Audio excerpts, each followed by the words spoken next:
Make sure you download the Woodward Sports app in the App Store and the Google Play Store today. Take Woodward Sports with you wherever you go and listen live on your phone or mobile device.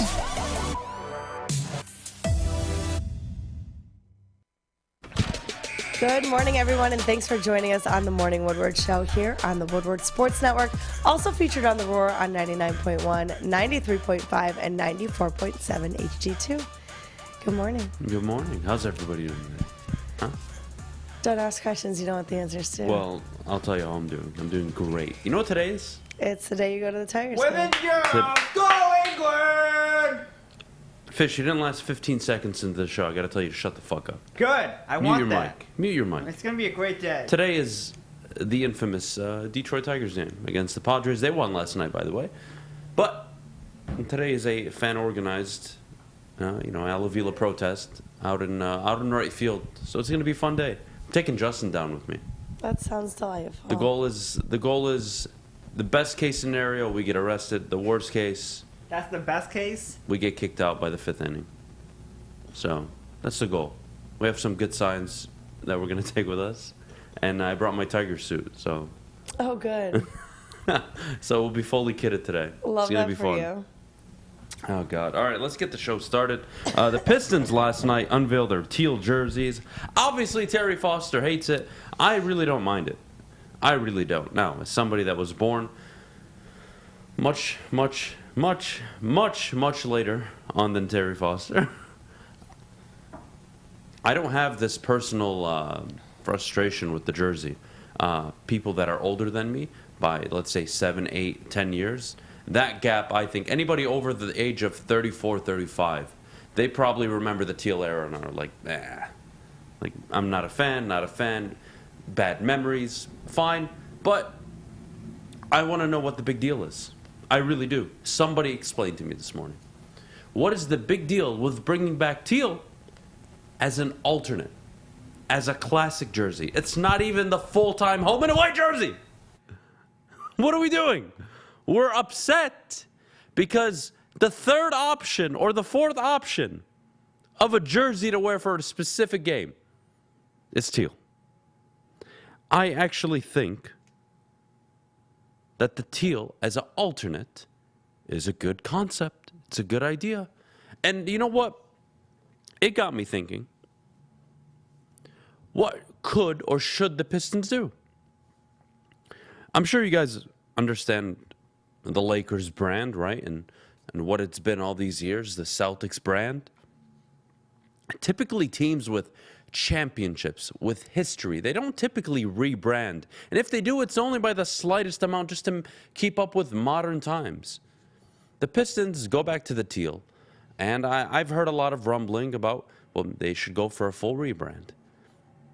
Tough for me to say that, especially this morning, considering you have 3 championships as a Detroit Pistons fan. You are proud owners of 3 NBA championships. Not many teams can say that. Not many NBA teams even have 1. Having said that, can we do a poll in the chat? I want to know what you think of rebranding the Pistons logo. Yes or no?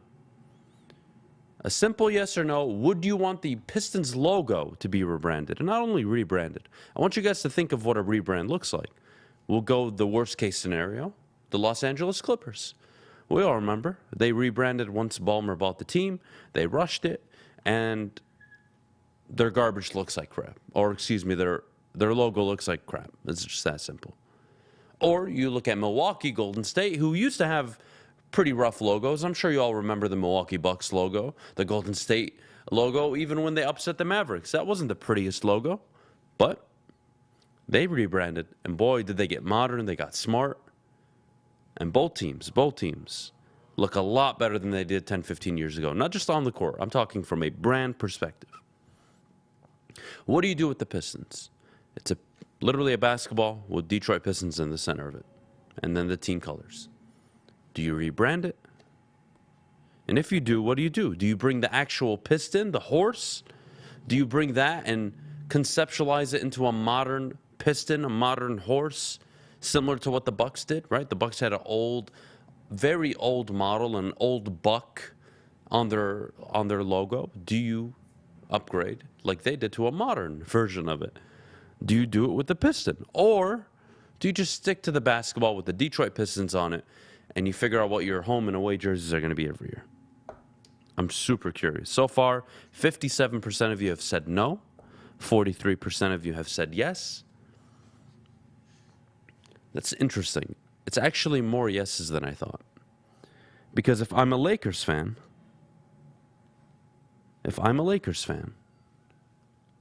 I would never want my team to rebrand. If I'm a Celtics fan, I would never want my team to rebrand, right? There's too much history associated with the logo. It's tough. Milwaukee can do it because they haven't been relevant since Kareem Abdul-Jabbar. Oh, but here comes Giannis. It's the perfect time. Do you now rebrand because of Cade, Jaden, Sadiq? Do you now go through this rebrand?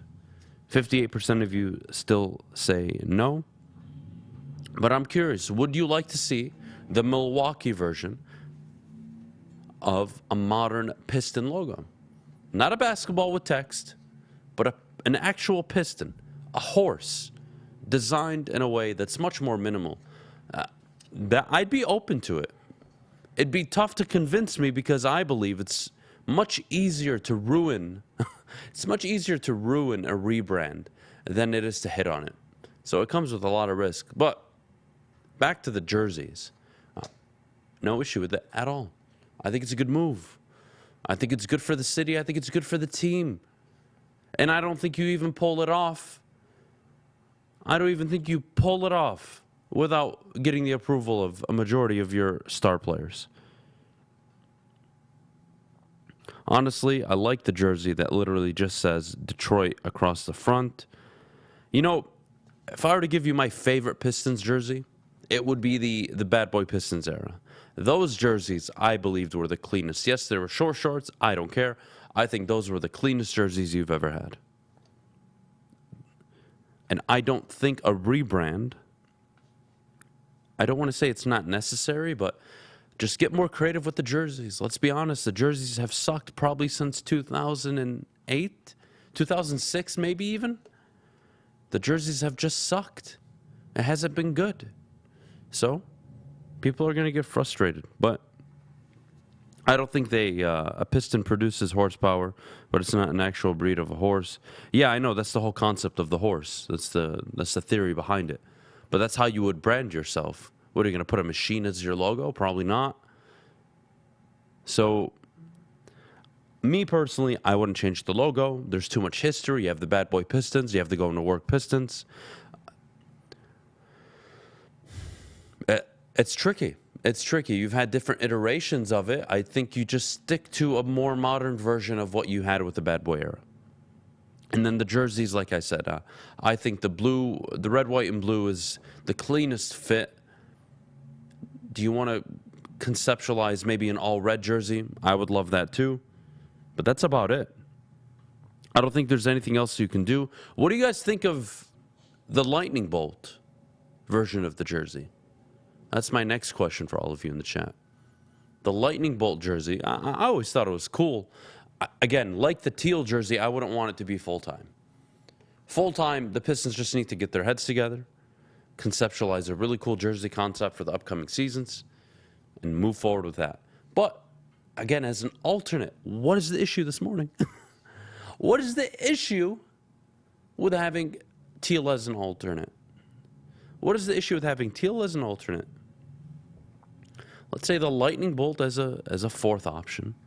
Who cares? And then you're going to have your city version, and that's always going to be designed around really downtown, what it looks like, maybe cityscape in the jersey, I don't know, but it's an alternate jersey at the end of the day. It's not like this team just released their home and away jerseys for the upcoming season, and we are all mortified. We're fine. We're fine. They got to get better with home and away. We all know that. We all know that. They will get better. They have a much better team in place than they did 4, 5, 6, 7 years ago. So, I think at the end of the day, you need to look at how teams have rebranded themselves, see if that's something you want to do. But last I checked, the teams with the most championships in the NBA, all time. You have the Lakers and Celtics with 17. You have the Warriors with 7, the Bulls with 6, the Spurs with 6, and the Detroit Pistons with a total of 3. That's good company. Granted, you're not at that upper echelon level of the Celtics, or who cares? They ran the league a long time ago. It's fine. How many have they won each since the year 2004? I believe the Lakers have won twice, and the Celtics have won once. So it's not a two-team dominated league anymore. Having said that, I do want to move on to the Tigers real quick. Yes, we'll be there tonight. Should be fun, to say the least. Like I said to Maddie earlier, goals to have a good time. You know, buy some hot dogs, get some beer. I'll probably buy beers for whoever shows up. We'll have a good time. My goal is not to get Justin arrested, though, Fish. Okay. Yeah. I want to keep him safe. Justin's a national treasure around here, so can't have him be getting arrested. I can do a show from prison. I don't think he can. Wait, could you actually do a show from prison? No, God, no. Yeah, I'm being dramatic. It's nothing bad's going to happen. But we're going to have a great time. They're cracking down on signs, though. That's so annoying. Okay, you knew they were going to, and they probably should. Why? What's the worst anybody could put on a sign that isn't true? You'd be surprised. I want to know. And if you don't like it, don't show it on TV. Well, they're probably not going to show any of it. They're not even going to show that section on TV, probably. Probably not. I hope everybody hits the right field tomorrow. You mean today? What is it? You mean today? You said you hope everyone hits right field tomorrow. Oh, did I? Sorry, I meant today. Yeah. You know your analogy you use of other GMs pulling down Avila's pants and banging him. Yeah, you could put that on a sign. Yep. They're not gonna like that. I got some good chants tonight to start. Hopefully the crowd follows along. Well, if I was there, I'd follow along. We got Avila. Yep. We got who has it better than us? Nobody. Everybody. Everybody. It's going to be a good time. Well, we're going to take a quick break. When we get back, should the Detroit Pistons pursue Jaylen Brown? We'll get Jeff Iafrate in the room to discuss. But before we go, I need to tell you about the official studio sponsor of the Woodward Sports Network, and that is Planet Fitness, your home of a judgment-free zone. Get to any Planet Fitness near you or visit planetfitness.com and get started today for $0 down. $10 a month. Your fitness is essential. Check out Planet Fitness and let them know that Woodward Sports sent you. At work and at home, we're there with smarter security solutions. Featuring complete automation with customized alerts and more. For over 90 years, we've been the company that's been counted on to protect what matters most, all with personalized service and care. Right now, for a limited time, receive a free video device plus free installation with a new home system. Guardian Alarm. We protect Michigan. When you need apparel, there's only one place to go. Big Frog in Novi. With no setup fees, no artwork fees, no minimum, and a 24-hour turnaround, you can have your whole team outfitted in no time. Embroidery, direct-to-garment, vinyl, and screen printing, Big Frog has it all in all the styles you want. So whether it's a sports team, fundraiser, school event, or corporate needs, Big Frog is your one-stop destination. Visit bigfrog.com/Novi or call 844-4-BIG-FROG. We don't like to brag that we are the toughest sports network in Detroit, but we do have a guy named Darren McCarty on our side. Lemieux and McCarty, who've had a good knockdown drag up. There they go, right on the whistle. Baby, talking to one another. Woodward Sports. When it comes time to getting your job completed on budget and on schedule, uptime matters. That is why Alta Equipment has partnered with the biggest names in construction. So if you've got a big project coming up, Alta Rents has got you covered. Give them a call today at 844-GO-TO-ALTA. Alta Equipment, where uptime matters. All right, we're back here on the Morning Woodward Show, joined by Jeff Iafrate. Jeff, what's up, man? How you doing? Quick thought. Rebranding the Pistons logo before we get into Jaylen Brown. I don't think they should, and almost 60% of the chat agrees. But remember the Warriors' old logo, the Bucks? What they have now is light years ahead of it. It's tough to rebrand the Lakers, the Celtics. Tough to rebrand the Spurs. Right. I don't think you can rebrand Detroit, but if you did, would you go for a modern horse-type logo, or do you stick to the basketball Detroit Pistons and call it a day? Oh, that's a good question. Me personally, I think this is all subjective, in my opinion. I wouldn't mind the horse. I know we had a stream a couple days ago and people were saying they didn't like the horse that much, but for me, it doesn't really matter. When the Pistons are winning games, I think either logo would be great because logos look that much better when you're actually winning. But for me, I don't have a problem with either. I do kind of miss the horse logo, though. I mean, when the Pistons now, they changed their profile picture on Twitter. You can go check it out. It's now the teal old school horse logo, and it looks pretty damn good. So I wouldn't have a problem with either one. I don't think it matters. It really doesn't. So let's get into the Jaylen Brown discussion. This is a player that performed pretty well in the NBA Finals this past season. Big reason why Boston was in the Finals. But, Jeff, Kevin Durant allegedly not interested in going to Boston, but they offered Jaylen Brown as part of the package. If Jaylen Brown is available to the open market, one, I'm not sure why Boston would ever trade with Detroit. Makes no sense. But would you even consider trading for Jaylen Brown with the pieces you have now? No, hell no. Hell no. And I don't think the Boston Celtics are looking to trade Jaylen Brown. I just think, listen, if Kevin Durant's available, Jaylen Brown's available. And that's how that works. Like, I don't think they're actively shopping Jaylen Brown. Now, this is, like Neil Rule says, this is the price of playing poker. Because if you're going to put Jaylen Brown out on the table for trades and it doesn't get done and you don't trade for Kevin Durant, now you have a player that now knows, like, listen, I mean, I was a big part of this team making the finals. At times in the finals, he was their number one. Jaylen Brown was taking over games and taking the initiative. But, yeah, this is the price of playing poker, man. Like, Jaylen Brown now going forward, like, how is he able to trust Boston, knowing that, listen, we got to the NBA Finals, not only with me and Jason Tatum, but the depth we had. And then all of a sudden, I get it's Kevin Durant. And if I'm a GM, I'm trading Jaylen Brown for Kevin Durant. But again, this situation was more selective. I don't think Jaylen Brown's going to be up for trade or anything like that. It was just because simply Kevin Durant's available. If I told you Saddiq Bey, Killian Hayes, 2 first-round picks. Oh, God. Does it even work, though? Yeah, no, I don't think the Boston... player works, right? He's 19 shots a night the last 2 years, 24 points a game. Yeah, now, he's a right? 24... Yeah. He's a scorer. He can score the basketball. He kind of gives you what you think Jaden Ivey is going to give you in a few years. But what does that do to Jaden Ivey? Right. And who would you rather have, the guy going into year 7, 8, or the guy going into year 1 who matches your timeline? You bring in Jaylen Brown, Jeff,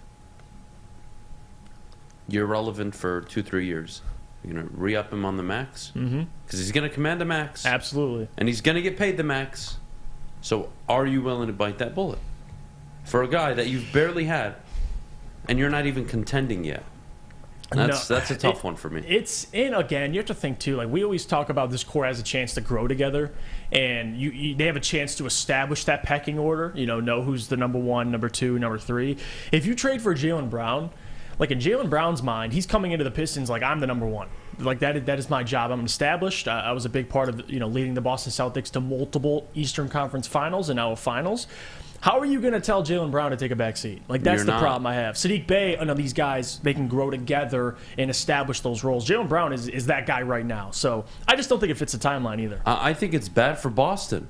Yeah. They shouldn't trade with the Pistons. I don't even think they should trade for Kevin Durant. If Boston gets Saddiq Bey and Killian Hayes and 2 first-round picks, they're not going back to the finals. They're better off with Jaylen Brown than those two. Absolutely. Jaylen Brown right now is an emerging star, and I'm not sure why you would even consider trading him for Kevin Durant. Yeah, I don't agree with that either. Even if he wanted to play in Boston, is a liability, has missed 40% of his games over the last 3 or 4 years. 90 games in 2 seasons played. Yeah. So...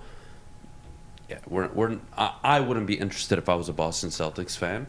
But the question I have now is, are there any moves the Pistons make heading into the season or at the deadline? Last year the big conversation with you and I was Jeremy Grant. Right. There's no Jeremy Grant on this team. Are there any moves you see happening, barring injury, that this team looks to make? I think there's always a possibility, especially with Troy Weaver. Like, there's never not a time where he might make a move. Whether it's this season or next season, I think the timing of it is going to come when Troy feels like this team, they get it, they click, they're able to play together, and then you kind of get to establish different players' roles. Maybe when towards the trade deadline, if they're starting to play good basketball and there's a star available, who knows? I mean, of course you can go trade for him, but if they're losing a lot this year and you don't think it's time yet, then I don't think it'll happen. It's really it's up to these guys. Like, how ready are they and how quickly can they get ready? I think it's bound to happen, whether it's in free agency or through the trade market. Troy's going to acquire that guy, in my opinion. But whether it's this year or next year, Adam, I think it's pretty much a 24/7 watch for Troy Weaver. You just don't know. You really don't. All right, well, the talk of town last night, Pistons unveiled the teal jerseys. Ooh. They're alternates, by the way. Calm the hell down. Yeah, people get so salty. As if, like, this is the night in, night out outfit. It'll be like quarter of the season they'll wear these. I mean, look, I think age plays a big role in this. I think anybody over 35 probably looks back and says, I remember those days, not the best days of my life. Right. Us, we were infants, not even born, maybe some of us. Doesn't really matter, right? Mm-hmm. I think it's great. I do. I think the teal is cool. I think it's a nice alternate, right? That's the key word. It's an alternate. It's an option. And then I think down the road they need to improve the home and away jerseys. Let's just call it what it is. Tired of the standard jersey concept. It's been the same roughly for 10 years now. Right. It hasn't changed. The Motor City ones sucked. The ones with Detroit on the front sucked. Honestly, they've sucked for about 8-9 years now. And I think they need to do a lot of work on the home and away jerseys, but they got the right concept. Stick to it. Right. Get an all red in there. Get an all white. And do your all blue. And those are your three concepts every year. Mm-hmm. And then you can alternate teal. You can alternate the lightning bolt. But Jeff, I'm not going to be one who's going to say, "Oh, teal, they're going to suck. Ah, what are we doing there?" That's not going to be the case, man. Like, no. It's fine. It's an alternate. Yeah. And I actually think they look sweet. And I think Jaden Ivey looks like a fucking stud in it. Yeah. So, you know what? I may have to buy multiple jerseys. And I said this yesterday too. Like, look at and we talk about age and perspective. It's about, your point of view. If you look at the Pistons and their young core, like, they all love it, and that tells you a lot about their perspective growing up. Jaden Ivey loves it. These guys weren't here for those dark times in the teal jerseys, but they are here for the rebirth of this franchise and a chance to rewrite that narrative, and they can be at the forefront of that. So, I mean, the teal jerseys, man, it's not going to affect anything on the basketball court. People need to understand that. Like, if you could have the nicest jerseys, but if your team's poorly built and you're losing, the jerseys don't matter. The jerseys have absolutely no effect on the game. So I'm excited, and the guys are excited. How do we associate disappointment with teal? Huh? You know how stupid, you know how ignorant that is? Huh? Guys, let's have an honest conversation here. You ever bust too quickly? Huh? If yes, if the answer is yes, isn't that a disappointment? It is. What, do you never use your dick again? Huh? You got to bounce back. You just forget about it. You never use it again. It's just there every morning now. You never use it. It let you down at one point in time. That's it. We throw it away. We don't use it anymore. Nope. It's an alternate. Look, I have nothing for the people that are hating on teal. Like, it's either they're old, way too old, and they just can't get over that era of basketball. And I don't even think it was disappointment because they made multiple playoff runs. Yeah. Now, I'm not saying to the Eastern Conference Final, but they were a playoff team. Lost in the first round. I think it's the Stackhouse, the Grant Hill situation. Mm-hmm. I get it, but get over it.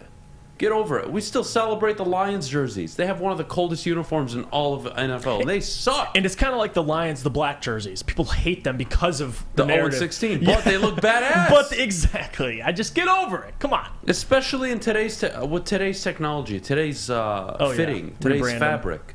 Like, you know how much better the black jerseys would look now than they did on Dan Campbell all those years ago? The Lions Thanksgiving Day jerseys. We've been getting fisted on Thanksgiving Day for the longest time now. We have. Still one of the coldest jerseys out there. Nobody complains about them. Nope. Everybody loves how they look. So what? You can't pick and choose your narrative. The jersey isn't what determines what happens on the field and on the court. All right? But I will say, I still think teal, man. I would rock teal, man. I think it's a good color. The hat concept is awesome. Mm-hmm. The hats look dope. So, everybody knows somebody with a Grant Hill jersey, a teal jersey. So whether you don't like the era or not, people like the jersey. And even Kool-Aid, from Woodward Pistons, Kool-Aid, he went to Alabama and he saw somebody in a Grant Hill jersey, and they weren't even a Pistons fan. They just liked the jersey. So that'll tell you one thing, that people do like the teal. I get it's a little different from a perspective if you're a Pistons fan because you understand those times. But listen, I mean, it's all about perspective, man. Oh, all right. Well, Jeff, I have to do a formal apology. People keeping me honest, and I like to think I'm an honest guy. So give me 1 second. Oh boy! I have to make a public apology. He's standing up. This is the first time ever on the Morning Woodward Show, by the way.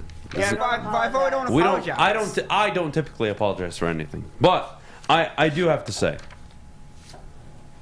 to Keith Law, who had the Detroit Tigers before the season started, winning 74 games. I apologize. I made fun of you. I think I called you a bitch. You did. I was here. Pretty sure I called him a bitch. Keith Law, I apologize. You were right, and I was terribly wrong. And I would love to take you out for a cup of coffee. Oh. And make things right. I do apologize. And yeah, I messed that one up big time. I really did. God damn you. God damn all of you. God damn you, Wasim. So, we're going to apologize. We're going to be the bigger person here. All right? I did promise also I would do a show naked if the Tigers didn't win more than 74 games. Oh, God. Yeah, so... We could have just forgotten about that. Yeah, that's on tape. That's on tape. So that's got to happen. I don't think they're going to win 74 games, so we might as well plan for a show one of these days where you guys probably don't show up and I just do it by myself. Like, you don't want to see that, so... Imagine someone just peeking in the window behind you. Luckily from my perspective, I only had to see, belly button That's up. true. Yeah, you don't have an issue then. Fish has a problem, though. He's just staring at your... Fish has the perfect angle. Staring at your crotch all show. Having said that, though, we're done apologizing. Yeah, we don't apologize on the show. Avila, go to hell. Yeah. Thank you for ruining my life. No apologies. Thank you for ruining the life of many Tigers fans. Stay out, Avila. You suck balls. Get away. Get the hell out. You okay, buddy? You want Avila to leave too. Is this the I think you just made him uncomfortable. Is this the influence you have on Fish now? I don't know. Fish just lashes out every 15, 20 minutes, and I gotta tell him to shut the hell up. What? Everyone wants Maybe I'll make to a leave. sign with Guardian Alarms logo, and then the other side of it would be Avila in a clown suit. Oh, God. That's a good one. They won't let that in, though. I'm excited to see you tonight, the Tigers game. And I plan on You're getting going to make some noise. I know you guys 7 o'clock. Yeah, 7 o'clock. I'll leave here by 5:30. Me and Justin will get down. We'll try to get there like 45 minutes early. Okay. Hang out with some people, catch up with some people. Raj will be down there. Tell Raj to stay away. Some of the Tiger Twitter people will be down there, so it's going to be a good time. Yeah, Raj has to keep 100 feet away from you at all times. Yeah, I told Raj. I texted him last night. I told him, like, hey, man, like, if you don't have to be with me tomorrow, like, it's cool. I get it. Like, just stay away. I don't want your credentials pulled. So it's going to be fun. Well, Jeff, thanks so much. No Appreciate problem, you man. as Thanks always. for having me. We're going to take a quick break. When we get back, what Detroit Lions fans can expect from Ben Johnson this season, I am, for one, very excited. I think the kid has something special to him. But before we get to that, I got to tell you about the Mulligan and Gypsy Vodka. The Mulligan is your official drink of the summer. Iced tea, lemonade, vodka. It is the official drink of the summer, the Mulligan. Check it out. Try it out. Support local Michigan distilleries. And, of course, support Gypsy Vodka, who are owned and operated out of Petoskey, Michigan. As always, if you're drinking the Mulligan on a golf course or you're just hanging out in the backyard, make sure you're doing it responsibly. Hey, this is Mr. Kearney, Chief Academic Officer at Academy Warren. I want to welcome you to the brand new Field House. The state-of-the-art facility has a regulation basketball court, volleyball court, soccer field. It can be used for 7-on-7 football. Our K-8 academic features AM, PM, latchkey, small classroom sizes, Learning Street, futuristic media center, free breakfast and lunch, Houghton Mifflin curriculum, academic games, K-8 athletics, and more. Enroll today at academywarren.net. Ciabattas, summer salads, and dip shakes. all at Big Boy. Try a chicken club, chicken cordon bleu, or sunrise ham and cheddar, all on our grilled ciabatta bread. Or keep it light with our Michigan apple, chicken Caesar, or Greek salad. And don't forget to cool off with a frosty hand-dipped cookies and cream or strawberry shake. You heard it here first. Summer just got better. We are the network for Detroit by Detroiters. Welcome to the Woodward Sports Network. Well, the sun isn't quite shining just yet here in Metro Detroit, but you can still get your tan on at Chili Peppers Tanning. That's where you'll find the cleanest salons in the D with spotless sanitized rooms and trained certified tanning professionals. Don't forget, of course, to join the Pepper Club for all the best deals on unlimited tanning. Chili Peppers has the hottest bobs, the hottest deals, and the darkest tans. Chili Peppers tan. All right, we're back here on the Morning Woodward Show. The Detroit Lions going into the season over under 6.5 wins. Coming off a 3-win season, year one of Dan Campbell. This is now the second draft that Brad Holmes has held. And let's go over his first few picks, right? Penei Sewell, Amon-Ra St. Brown. You have Aleem McNeil. You go to this year's draft, obviously Aiden Hutchinson, Jamison Williams. They trade up for him, which was a hell of a deal for the Lions. Kirby Joseph later on, a ball-hawking safety. All right, things are going well. You're drafting talent. You're adding talent to a team. Now, how do you turn that into wins? Well, I think we can all agree the Detroit Lions, the first 8, 9, hell, I'd even say 10 games of the season, probably made you want to go to the bathroom and cut your genitals off after watching those games. Let's just call it what it is. They weren't good. The offense was anemic. It was pathetic under Lynn, and even Dan Campbell's first few games, they struggled. But come week 11, week 12, one, Dan Campbell and Ben Johnson really start to get things going. They're starting to connect together. And you see the Lions offense really take a step forward. Was it a top 5 offense in the NFL? Was it one of the most explosive offenses in the NFL? No, it wasn't. And you know what? I don't need it to be, and neither do you. It doesn't need to be an explosive offense, but what it needs to be is an effective offense, right? They were the worst team in the NFL on third down. That needs to change this year, and I think it does with Ben Johnson. They need to be more creative. You saw a lot of creativeness down the stretch. They actually really, really picked apart Arizona. You saw it against Green Bay. They really picked apart moments of the game with creative plays, and I'm not talking just trick plays, but people need to understand, in a league that the players only get better and better, smarter and smarter, faster and faster, you need every advantage you can get. That's why offensive-minded coordinators, coaches, that's why that trend is happening. It's not just because offense is the sexy thing to talk about. Offense is the sexy thing to aim for. No. The offensive coordinators, the offensive-minded coaches are getting the attention, are getting the big bucks. Why? Because they get their playmakers that 1, 2, 3 inches of separation that you need in the NFL. Whether it's putting players in motion, lining them up in the backfield, lining them up in the slot, end-arounds, fake end-arounds, play action, bootleg out right, left, wherever it may be. The point is, with Ben Johnson, you can expect creativity. I would say they will be a top 15 team in terms of deception. They will be one of those teams where they're going to be a bit unpredictable. It's going to be very difficult to predict what they're going to do. Now, well, Adam, they're going to be a run-first team. Yeah, they are. They are. But that comes with a ginormous but. I'll tell you why. Let's say you start the game off. You run the ball effectively. All right? They're committing people in the box. Forget the idea of a deep threat, beating them downfield. You have the ability to carve open any defense in the NFL when you have them playing on their heels. It's that simple. When the linebackers, the safeties, when they're not confident in their step forward, makes all the difference. Again, why do coaches, why do scouts, why do GMs, why do they love quarterbacks with arm talent? Because your ability to make those throws where your window is only so marginal, so small, so slim, those are the throws that make all the difference in the NFL. Why do you think Lamar Jackson gets so much hate? And look, he's a winning quarterback, effective quarterback, damn good player, MVP.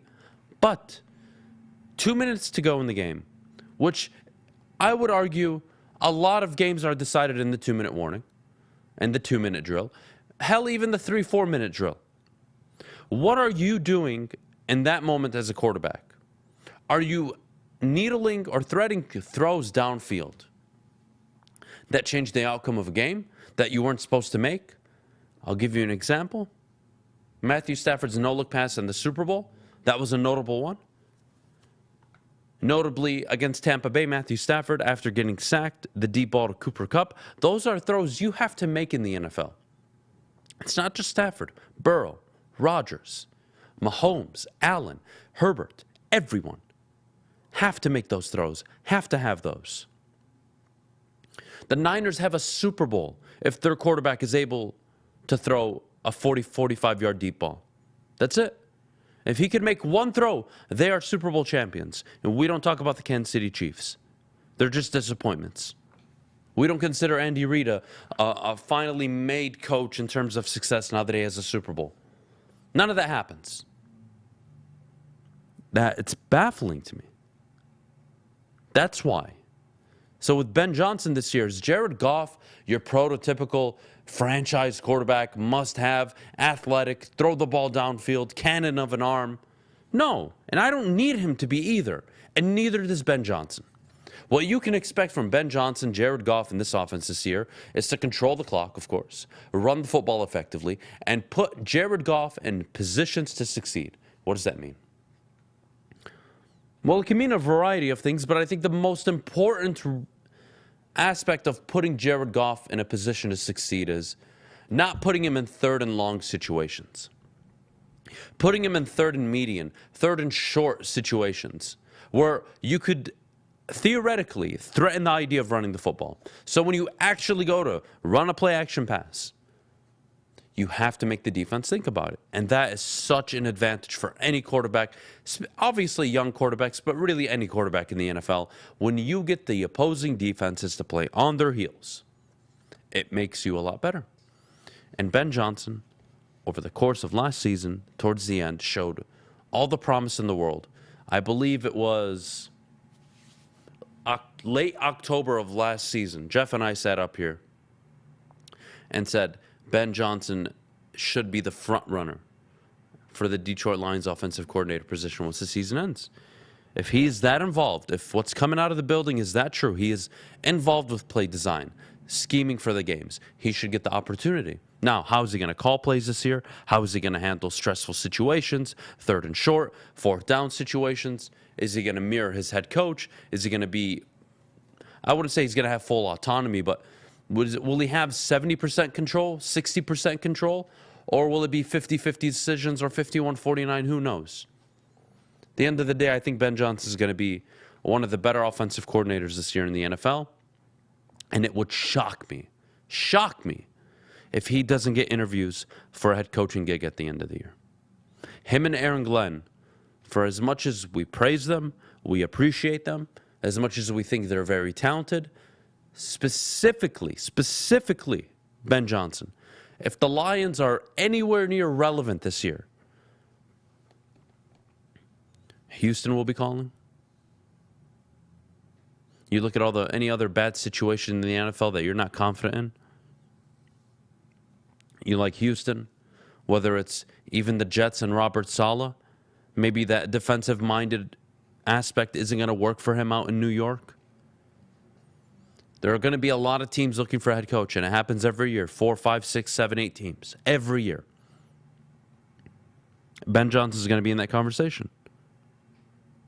Ben Johnson is going to be in that conversation. If Dan Campbell can't get 7 wins this year, says Dre, Brad needs to throw the bag at Sean Payton. Why would Sean Payton come here, guys? Honest question. I'm not trying to dog you. why would Sean Payton come here? If you are Sean Payton, all the control you have in the world, all the success you have, all the money, why would you, not specifically Detroit as a city, why would you come to Detroit, though? Where the quarterback situation is not figured out. It's a very young team, early in the process a little bit, and you will likely walk in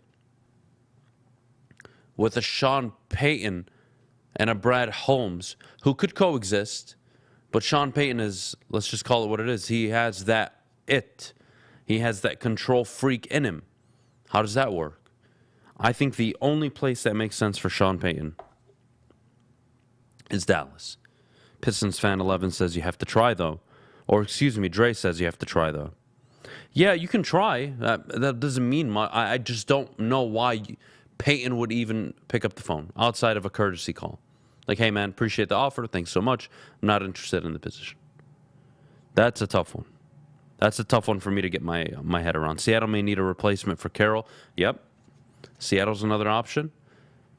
You can even look, at the end of the year, these are the teams that I think are going to need a head coach. Seattle, Arizona, Dallas, Houston.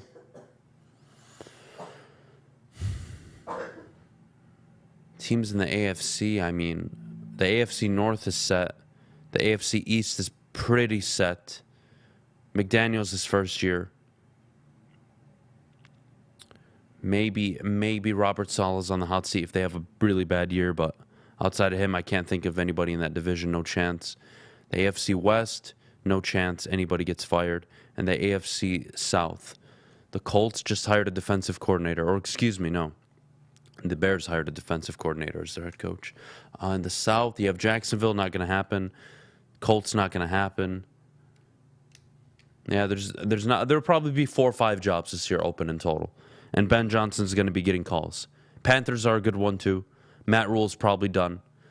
Like, I don't know what's so difficult. I don't care how good your defense has shown it can be, how creative your offense has shown it could be. You couldn't protect the quarterback, and you've never gotten the quarterback right. I don't care who you are. Bill Belichick's gotten fired before. You can't get a quarterback, you're not going to win in this league, guys. We're going to go to break. When we get back, Rogelio joins us to discuss some Detroit Tigers baseball. 9 o'clock, I will be releasing my way too early top 10 college football teams. And then at 9:30, I'll be releasing my top 10 candidates for Defensive Rookie of the Year for the upcoming season.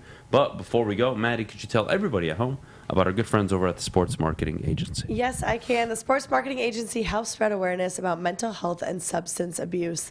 Their new podcast, This is the F Word, helps spread awareness of fentanyl and other addictions. Go to thesportsatmade.com if you are struggling or know someone who is, and let them know that Woodward Sports sent you. Hi, my diamonds. It's Crystal with an X. You want to get hot and perfect like me? Here's my super easy routine. Drink at least a gallon of water before you wake up. Attach a weight to everything in your house. Hello? Sell your car and just sprint everywhere. Scream when you exhale. Don't follow Crystal with an X. Do your own thing at Planet Fitness with tons of equipment and free fitness training in our clean and spacious clubs. Join now for just $10 a month and cancel anytime. Detroit's downtown summer playground is back. Open all summer long, the Monroe Street Midway. Enjoy roller skating, free Wi-Fi, food trucks, art installations, and so much more. Don't forget to take advantage of the basketball court, putt-putt, and, of course, family programming all summer long. All art installations are done by Detroit artists, and it's a fun, safe event from people 1 to 100. Go to deckedoutdetroit.com.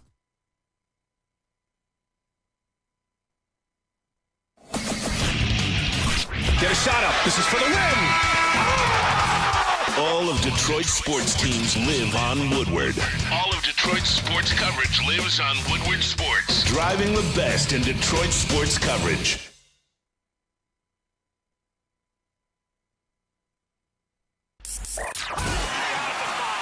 Three NBA championships. Detroit fans were there. 11 Stanley Cups. Detroit fans were there. 4 World Series wins. Detroit fans were there. And that one Lions playoff win in 1991. Yeah, Detroit fans were there. Woodward Sports, where the fans are. If you are looking for something fun to do this week or this weekend, look no further than the Foaling Warehouse in Hamtramck that is home of the original football bowling pin game called Foaling. They've got 2 ways to play, $12 open unlimited play, or you can reserve a private lane for just $120. Don't forget, of course, they have a $2 mystery beer machine as well as multiple full bars. So check it out at thefoalingwarehouse.com. All right, we're back here on the Morning Woodward Show. Maddie, you coming out tonight? If I bought you a ticket, would you show up? Probably not. Where's my invite? Fish, you don't drink. So? All right, so what the hell is the point of taking it? Huh? To have fun. What are you going to do? I can't get you to say a goddamn thing unless I get you drunk. I mean, maybe I should go. I think I still have some pull down there. Look. What about D-Mac? He doesn't drink. No, I'm gonna need some rest. Probably. I'm not doing so Are you hot. telling me you wouldn't take D-Mac because he doesn't drink? D-Mac is... Fish, shut the hell up. Mute your mic. God damn it. Anyways, we're back here on the Morning Woodward Show. Or Fish just compared himself to Darren McCarty. Well, yeah, I because swear he to doesn't. God. We both don't drink. Fish, shut the hell up. But you take D-Mac in a heartbeat because he's an athlete. Screw yourself. All right, bye. We got to talk to Rogelio, host of the Woodward Tigers, who I'll see tonight down at the Comerica Park. Of course, it's going to be a good time. Raj, how you doing this morning, bud? To have a disguise on when I come see you. Yeah, look, you don't have to come see me. Look, I get it. I don't want your credentials pulled and then you're not allowed back in the stadium. Well, I know that they're going to do things down there to prevent that from happening. And as far as, I don't know what the scene's going to be tonight. I really don't. Especially after that 12-4 win last night. So it seems like the way things are is just like all of a sudden everybody's be like, oh, well, the Tigers are good again. And there was a good crowd there last night. So who knows? But you're my coworker, and you're also my friend. So I can come by and say hi. There's nothing wrong with that. All right, just be careful. My goal is to get arrested, Raj. Oh. Well. Can I wear like the jacket and just go, no paparazzi kind of thing? We'll see. I mean, I have multiple signs ready, all right? I've got some creative ideas, some chants I'm going to start. One of them is, who's got it better than us? And everybody in the section will scream, everybody. That's the first one. The second one will be an F Avila chant, so we'll get that going. And we'll see how it goes, man. I mean, you could say something along the lines of, well, we're at least we're not the Nationals, but the Nationals have won a World Series recently, so that's kind of a moot point. So, because I would love to be the Nationals. I would love to have a prospect that all of baseball is interested in. I would love to have a player that we could offer a 10-year, $500 million contract to. I would love that. Yeah, I mean, they're in a good position to be because they can essentially say they can reject any package they don't want. They are going to get who they want on any team they essentially give an offer for. So I'd be interested to see. I don't think he's going to get moved this trade deadline. I think it's going to take a while. Yeah, we'll have to wait and see how the Soto deal plays out. But like you said, they did win last night, right? So everything is good in the world. Everything is amazing. Candelario is arguably the greatest Tigers hitter ever. So, all is well in the world. I may have to go down there tonight and just hold up a big sign that says, give Avila the contract extension he deserves. Well, Candelario has 9 home runs, so he might, if you want to root for him, to hit that 10th home run because there's no Tiger in double digits in home runs, and we're approaching the end of July here. So I would, honestly, if that's not a state of the offense, I in one statement, I don't know what is, but the fact that we're sitting here on, July 26th, and the team leader in home runs has 9, and we're rooting for 10 home runs, I mean, come on. The facts speak for itself. Well, my question to you tonight is going to be, what time you get there, actually? I get there really, sometimes around 3:30, so I get there right when A.J. Hinch talks to the media, so I get there pretty early. All right, then maybe I'll stop by a little earlier than 6. I may come by 5:30 then. Yeah, sounds I'll get good. you a drink, buy you a hot dog, you and Justin.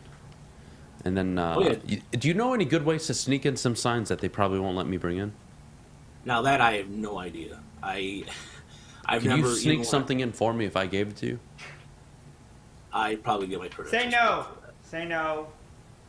No, I'm saying fish. No, I can't do it. I can't. If I gave you a probably, folded shirt, could you get AJ Hinch to sign it? That would automatically boot me for life. I can't. Yeah, that's against all credential things. So no. All right. What do you think the chances are I invade the broadcast tonight? In terms of getting maybe put on camera, like if somebody shooting. Nope. Like running behind the TV broadcasters. Behind the Bowie's desk. Oh, probably 20%. Oh, you think I can get by security? You're elusive. I mean, you could do the Barry Sanders pivot and move around, maybe. But other than that, I don't know. It really depends. The question is, Adam, how far can you leap? Oh, I mean, you could just look at my skin color and figure that out. That's probably. I didn't say if it relies on leaping, then we're probably not getting anywhere near it. God.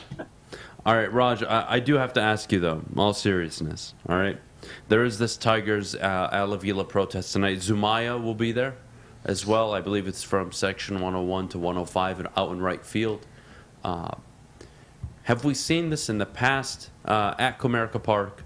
And how did they really handle it before? I can't remember a time where I've seen the fans disgruntled outside of the million-man protest with the Lions. But as far as the Tigers are concerned, I haven't seen anything like this. This is even yesterday when the Tigers tweeted out something positive, something that don't care, #fire Avila, which is, I mean, that is a little bit to me absurd. But I understand. No, but here's why I think it's absurd. The moment something good happens, we're still going to be negative. Look, things need to change. I'm not disputing that whatsoever. But if the Tigers score 12 runs, which barely happens this year, let it go for a minute, and then we all know how people feel. I'm not pro anything, but just sometimes it gets to be Tiger fans are done and they're burnt out, and they have every right to be. And this protest is just a manifestation of it all. But if the Tigers if Candelario has 2 home runs, and people say, I don't care, it's just, come on. Yeah, but I don't blame them. I don't blame them. You've spent an entire season getting kicked in the dick. You've spent an entire season watching these players suck. You've spent an entire season watching a team that you believed could at least be relevant by now, and they have regressed. They've completely regressed. And what last year is looking like is not only an anomaly, but just a work of luck and magic from AJ Hinch. A work of fiction, you can say that. He maximized everybody he had. And this year is a combination of the free agency, some of the free agent signings. I mean, Raul Rodriguez will be back in late August. He finally talked to the team. There's a lot of things that are bad luck, but there's also a lot of bad roster construction. I mean, let's face it. If we're looking at the lack of backups in the infield and outfield and the depth itself, there's more things going on with this than just this year. It goes back a ways, and that's my point. You should be mad beforehand. You should be mad that the Tigers haven't had draft picks come to fruition. You should be mad about that. But I thought Avila's draft picks have worked out. I thought they're not as bad as people think they are. I mean, if we're talking here that we look at Spencer Torkelson down in Toledo, you have Riley Green who's up right now, and then that in terms of pitching, pitching is carrying you, and your draft picks are carrying you from there. On the draft side of things, with Skubal, Brisky was out, but still, nevertheless, on the hitting side, it's bad, and it's been bad, and that's what I want fans to understand. That's why I saw, like I said about yesterday about the whole doesn't matter thing. It matter. those moments that happen during the game, those little moments, like whether a home run or not, it's been a long-term problem. It's just not a short-sighted thing. That's my frustration with this all, because you should have been. There's been fans out there who've been saying this for a long time, and now all of a sudden it's coming more to the surface because they see the product on the field. It's one of the worst offenses in league history, and yeah, they've had enough. But there's also, again, are we going to ignore that Eric Haas has been doing pretty well? No, we shouldn't ignore that. I don't know. Like, I just think that we sometimes take our frustration out and blame it on everybody else, but it's not Eric. Look, if Eric Haas has been hitting with an OPS plus over 100, should we not acknowledge that? I think fans are already knowing, like, nah, screw him, nah, forget it. It doesn't work that way. I think that you should be mad at Avila, but should also, whenever a player has a highlight, acknowledge it. Don't view it and don't face it with criticism for every single thing they do out there. The players are, doing their thing. Yeah, it's tough for me because it is a 162-game season. They will have moments where they're good, but it's just so many bad ones that even when the good ones happen, it's like, yeah, whatever. What does it matter? 24 games under 500. No hope in sight. We'll probably get shut out tonight. Like, it's... I understand whoever decides not to embrace it, but what I would say, Raj, is what is next? And that's probably the million-dollar question that none of us really know the answer to, because as long as Avila is in charge, I don't expect this team to be doing anything significant. That's just the reality. It's blown up in his face this year for a multitude of reasons. What is next? And not only what is next, can we just acknowledge at this point, can we at least man-to-man be fair and say almost, not everything, but almost everything Avila touches burns to hell? I completely agree with you. I think that changes should be made. I think there's something that has to be changed. And what comes next is you have to kind of look at what they... I think they should evaluate what they have right now in their system and kind of do, like I said, let the young guys play, see what they have, and then make decisions from there. They have to make a lot of roster decisions in the next couple months. And I think that if Avila's still in charge or whatever's going to happen from here, I think something has to change drastically in order for this team to get to a level like the Minnesota Twins. I'm talking in terms of the division, like the Twins. Even as dysfunctional as the White Sox are, there's still pieces on that team that you can go, okay, Yohan Moncada, you have you have Tim Anderson, you have some really talented players over there. When you look at the Tigers roster right now, it's few and far in between. And I think that that's where you have to go and look at the roster right now and say, okay, what makes sense, what doesn't make sense, and what's going on in their organizational philosophy in the minor leagues. Is there one? And what should the Tigers do from here? And I don't know. I think that some sort of change needs to happen in order for the Tigers to get to a level when you have other GMs, and this has been on record, who are laughing at the Tigers. Something's got to change. And that to me is right there. If you have Kim Rosenthal writing a piece and saying from anonymous sources, what else? What more ammo do you need? I'll ask you a simple question, Raj. And this is where we're at with this team. Who wins in a 7-game series? The Detroit Tigers or the Northville Chaplain Little League team? I want to know who wins. 7-game series, gun to your head. Tigers, because they can hit a breaking ball. No, wrong answer. Raj, you're the best, dude. I'll see you tonight, okay? You have a great rest of your day. All right, you too, man. Appreciate it. Appreciate it as always. That's Raj from Woodward Tigers. Make sure you give him a follow. Raj is a good dude. I'm going to try not to get him arrested tonight. We'll see. Should be a good time. When we get back, top of the hour, I will be releasing my way too early top 10 teams in college football for this upcoming season. Yes, we will take recruiting, returning players, coaches, historical references into consideration for who and what teams I think should be in the top 10. Having said that, we need to go to break. When we get back, you know what's next. But before we go, honestly, looking at myself right now, I probably need to get a haircut. Not only do I need to get a haircut, I probably need to clean up my beard. Yeah, I probably do. So, after the show, probably heading over to Lady Jane's Haircuts for Men. Open 10 to 8, 7 days a week. Walk in anytime. They're amazing stylists. Will take care of you like they take care of me. Walk in at any Lady Jane's near you. Again, open 10 to 8, 7 days a week. No appointment necessary. Lady Jane's. It's wicked awesome. The sports marketing agency would not be who we are without great community partners like Higuera Health and Carol Zaniga. It's an awesome opportunity to partner with your organization. Higuera Health is a comprehensive behavioral health organization. We serve children through older adults with mental health, substance use, and developmental disabilities across Western Wayne counties, and really excited to now be in downriver communities as well. Give us a call at 734-458-4601. You don't have to go to the beach, man. You don't have to get your butt crack full of sand. You just need a little chili peppers, man, to get that glowing beach chili peppers tan. Woo! With 26 locations in the Metro Detroit area and more coming, Chili Peppers Tanning is where you'll find the cleanest salons in the D.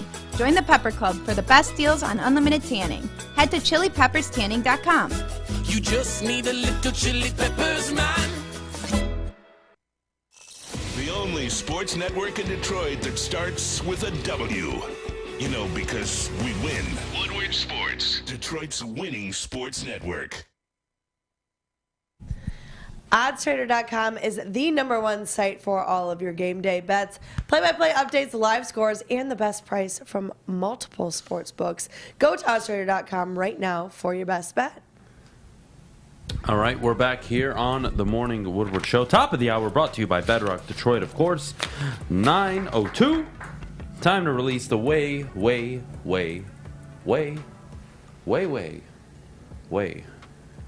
too early top 10 college football teams for the upcoming season. Where Michigan will fall on this list, you'll find out shortly. But we'll start with the #1 team on the list, and that is Alabama. Excuse me, I lied. Georgia, of course. Georgia, defending national champions. They have dominated the recruiting cycle along with some of the teams at the top. They're not going anywhere anytime soon. So for me, Georgia should be the #1 team in the country. 2, of course, Alabama. How do you not have them there? How do you not? They're going to be a fantastic team this year. They'll be in contention to make another college football playoff again. That's not changing anytime soon. #3 is a team that I think is a legitimate threat to winning a national title this year. I think they run the table in the Big Ten this year, and that's Ohio State. Ohio State returning C.J. Stroud, Henderson, Smith and Jimba, now Marvin Harrison Jr. They're loaded with talent. I believe on the offensive and defensive line, they'll be much, much improved. It's tough to bet against Ohio State. I think they should be the 3rd best team in the country this year. #4 is a tricky one. Now, I know what you guys are thinking. Well, Adam, Michigan won the Big Ten last year. They should be higher. How are 2 teams that won fewer games than them higher than them? Well, look, this is the unfortunate reality of college football. Texas A&M have been dominating alongside Georgia, Bama, Ohio State, the recruiting cycles. They have an abundance of talent. They just do. And I do have to consider talent, and that's why you see Texas all the way there at 10. There is just an abundance of talent on Texas A&M. The money that they are spending in NIL has to translate, in my opinion. They have way too much talent for it not to work. Having said that, it hasn't worked yet. And do I think they're the 4th best team by the end of the year? No. But again, these are preseason polls based on what teams should be, right? What teams should be going into the year. All that talent, they haven't shown up the last few years. A&M have been a big disappointment. Texas, big disappointment. But this is preseason. This isn't where I think the season's going to end. This isn't where I think teams are going to finish during the season. This is simply what I think of these teams going into the year with all the talent and changes they've made. Clemson, look, for a team that was disappointing last year, they won 10 games. And they'll probably win a minimum of 10 again this year, likely 11 or 12. They're going to be a threat to make a college football playoff appearance this year. If they can get their quarterback play put together, Dabo Swinney is a proven head coach in college football. They'll be just fine. Michigan at 6, and it's really because I'm concerned defensively. I'm not sure how you replace 21 sacks. I'm not sure how you replace 15 quarterback pressures against your arch rivals in Ohio State. I'm not sure how you replace Daxton Hill, David Ojabo, Aiden Hutchinson. That's tough for me. Do I still think Michigan is going to win 10, possibly 11 games? Sure. Sure, I do. But to say they are they're in my opinion, they're farther away from Georgia, Bama, Ohio State than they would be closer, if that makes sense. I don't think they're close to Ohio State, Bama, Georgia like they were last year, even though Georgia was clearly head and shoulders above everybody else. But the point is, Michigan at 6, I'm confident in it. Notre Dame, another team that has dominated the recruiting cycle. But before I move on to Notre Dame, actually, one more point about Michigan. I know recruiting classes don't, you find out years from now, every single year. But you have a quarterback controversy. And if you want to call it controversy, I don't care. But the point is, there's a strong case to be made that the guy that was your quarterback that won you the Big Ten last year probably shouldn't be the one this year. But we'll leave it at that. We'll see how Michigan do their first time as defending Big Ten champions under Jim Harbaugh, and the first time they have been Big Ten champions since 2004. The no-doubter, Notre Dame. I think Marcus Freeman is going to be better than Brian Kelly was at Notre Dame. And that's saying something, because Brian Kelly really took Notre Dame and made them a legitimate 10-win team every single year. He has something about him, reminds me a lot of Mel Tucker. I think he has that innate ability to recruit and brand himself at a high level. Watch out for Notre Dame and Marcus Freeman. I think they're going to be a damn good team. Utah's one of my love stories. I love Utah. I had to put Utah in my top 10. I just did. Utah, for me, last year, they're a game away. They're one bad game away from potentially having a legitimate argument of getting in the college football playoff. They had the same case in 2019. This has been a program for years now, 6-7 years in the making. They have been building and putting out a good football team. I like Utah as a top 10 team. Number 9, again, talent. 4, 5, 9, and 10 are strictly talent. LSU, hire Brian Kelly. They're going to be fine. They're going to win some games under Brian. Yes, it's in the SEC, but LSU always has an abundance of players. Having talent at LSU is not the issue. Coaching and displaying it on the field into winning terms, that is always the crutch and the problem that LSU have. They've won multiple national titles with all different coaches, and we've seen yet a coach be able to settle down in Baton Rouge. It's just difficult. So LSU based on talent, 9, and of course Texas, Bijan Robinson. They're going to have Quinn Ewers as their starting quarterback. They've gotten Archie Manning to commit, even though he has nothing to do with this year's rankings. But the point is talent, guys, talent. Texas has too much talent alongside Texas A&M. I find it extremely difficult to believe that a team like Texas A&M and Texas, with all the talent given to them, with all the resources they have, that they can't put together a top 10 team this upcoming season. Now, if you want, before the season, I will commit to giving you my preseason Final Four. Like I will put out who I think will be in the college football playoff this year. That I will do before the year. But these are the 10 teams I think you rank 1 through 10 this year based on talent, last season, players that are returning, coaches, past history. I think all that factors in. LSU have always been a good program. A&M have had talent for the longest time. And I don't think you talk to any college football expert and they don't have A&M in their top 5. And it's not because they've shown that they can be it, but the talent is just there. You can't ignore it anymore. I think the same goes for Texas. And that's my top 10. That's my top 10. Do I think Michigan at 6 is a bit harsh considering teams 4 and 5 were less accomplished than they were last year? Yes, that was hard for me to do. But Michigan fans, I think it's difficult for you to convince me that the defense will be as good as it was last year. The defense showed up against Wisconsin. The defense showed up against Penn State. The defense showed up against Ohio State. The defense showed up against Iowa. Like, it's just the reality, and you won, and you're champions. You're Big Ten champions. It's amazing. That's the goal every year. Michigan accomplished what they set out to do, and they did it in a beautiful way, in my opinion, because they had to go through a difficult period where they had just lost to Michigan State, and they bounced back and won out outside of the college football playoff. That is impressive. But you lost your defensive coordinator. You lost your offensive coordinator. You lost an abundance of talent on the defensive side of the ball to the draft. Where's USC? Wasim, USC can't be in the top 10 preseason poll. They can be at 20, 19, 18. You can't put them in the top 10 preseason. Do I think USC's a top 10 team by the end of the year? Yeah. Do I think there's 3 or 4 teams that probably aren't in the top 10 this year by the end of the season? Yeah.